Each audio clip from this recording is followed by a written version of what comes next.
આજે જે આપણે અહીંયા મળ્યા સંકલ્પ એજ્યુકેશન ટ્રસ્ટ એ તરફથી આ મિતભાઈ દિનેશભાઈ પટેલને આર્થિક મદદ કરવા માટે હવે પહેલાં તો હું તમને આ સંકલ્પ એજ્યુકેશન ટ્રસ્ટ એ જે ટ્રસ્ટની પ્રવૃત્તિ એના વિશે થોડુંક તમને કહીશ એટલે તમને પણ ખ્યાલ આવે કે આ જે પ્રવૃત્તિ જેની સ્થાપના 2023 5મી સપ્ટેમ્બરથી ચાલુ છે.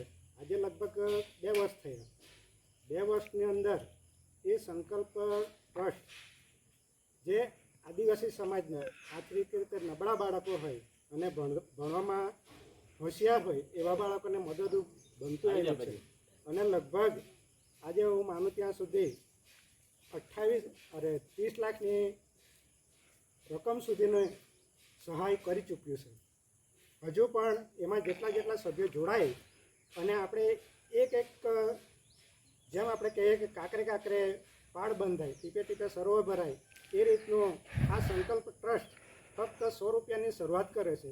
100 રૂપિયાની શરૂઆતમાં એ આપણે સંકલ્પ ટ્રસ્ટને દાન કરીએ તો એમાંથી જે ફંડ ભેગું થાય એમાંથી જ એ રકમ જે તે આપણા જરૂરિયાતમંદ બાળકો હોય કે જેની ઘરની પરિસ્થિતિ સારી નહીં હોય કે જેના મા બાપો હયાત ન હોય, એને ભણવાની હોશ હોય છતાંય ભણી ન શકે, તો એવાને આ સંકલ્પ ટ્રસ્ટ ખૂબ જ મદદ કરે છે.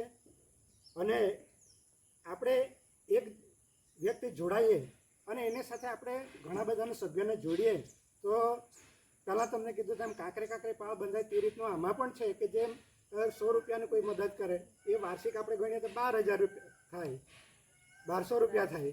પણ એ રીતે આપણે વર્ષોના જોડાઈ લઈને થોડા 100 રૂપિયાથી મદદ કરીએ તો એ જ મદદ આપણા જ સમાજના, આપણા જ દીકરાઓ કહેવાય એમ, આપણા જ સમાજના નબળા વર્ગને એને મદદરૂપ થાય તો એ ભણીને આગળ વધી શકે ને એ સમાજનું ગૌરવ પણ વધારી શકે. સાથે હું એ કહેવું કે આ જે કામ કરનાર વ્યક્તિ છે એ કોઈ દૂરનો નથી, આપણા જ કુળનો કૌશિકભાઈ મનુભાઈ પટેલ, એની જોડે બીજા નવસારીના શિક્ષક ભાઈઓ છે એ જોડાયેલા છે અને એક આખું ટ્રસ્ટ એને રજીસ્ટર કરીને એ કામગીરી લોકો કરે છે.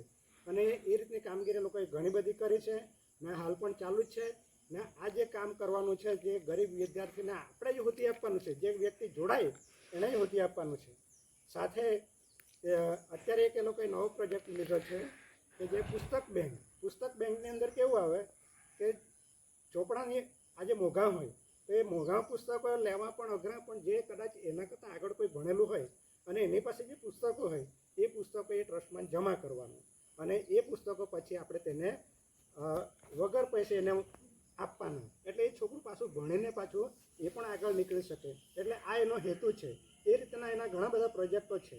એટલે આપણે હર હંમેશા હું તો કહું છું કે આવા સમાજના નબળા બાળકો આ રીતે જ આગળ આવશે ને તો જ આપણો સમાજ પણ કંઈક કરી શકશે. બાકી અત્યારની પરિસ્થિતિ આપણે જોઈએ તો સરકાર પણ એના પણ આપણા માટેનું થોડુંક આમ પેલું હોય છે કે જે આપણને અમુક સહાય મળતી હતી તે પણ હવે બંધ કરવા લાગી છે. પણ આ થકી આપણે જે ફંડ ફાળો ભેગો કરેલો હોય એમાંથી વિદ્યાર્થી આગળ ભણી શકે અને એ જ વિદ્યાર્થી પછી ભવિષ્યમાં નોકરી કરતો થાય તો એમાં ટ્રસ્ટમાં એની ઈચ્છા પ્રમાણે આપણે જેમ અત્યારે બહુપાંચની મદદ કરીએ એ રીતે એ પણ મદદ કરતો થાય એવી અભ્યર્થના સાથે વિરમું છું. અસ્તુ.